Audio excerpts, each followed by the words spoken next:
Hi guys, പവിത്രം promo റിവ്യൂവിലേക്ക് എല്ലാവർക്കും സ്വാഗതം. അങ്ങനെ വിക്രമും വേദയും താമസിക്കുന്ന സ്ഥലം മുഴുവൻ ശ്രീകാന്തും ചന്ദ്രശേഖരനും ജോബിയും ഗുണ്ടകളും വളഞ്ഞു.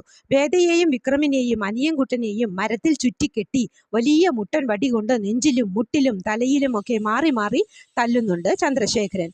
വിക്രമിനെ തല്ലരുത്, വേണ്ട, പ്ലീസ് തല്ലരുത് എന്ന് പറയടോ എന്നൊക്കെ വേദ കരഞ്ഞുകൊണ്ട് ശ്രീകാന്തിനോട് പറയുന്നുണ്ട്.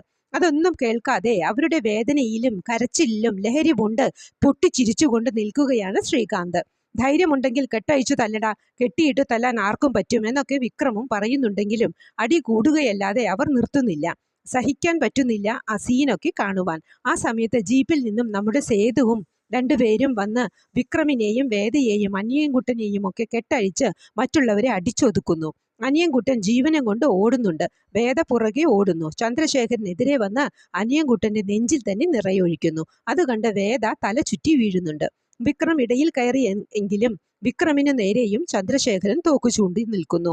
വളരെ വേദനാജനകമാവും ആകാംക്ഷാഭരിതവുമായ എപ്പിസോഡുകളാണ് ഇനി വരാനിരിക്കുന്നത്. ആരൊക്കെ മരിക്കും, ആരൊക്കെ ജയിലിൽ പോകുമെന്ന് കണ്ടു തന്നെ അറിയണം. ഇതൊക്കെയാണ് പ്രമോവായി കാണിച്ചത്. പ്രമോ ഇഷ്ടമായെങ്കിൽ ലൈക്ക് ചെയ്യാനും ഷെയർ ചെയ്യാനും സപ്പോർട്ട് ചെയ്യാനും സബ്സ്ക്രൈബ് ചെയ്യാനും മറക്കരുത്. അടുത്തൊരു എപ്പിസോഡിന്റെ പ്രമോവുമായി വരുന്നതുവരെ കാത്തിരിക്കുക.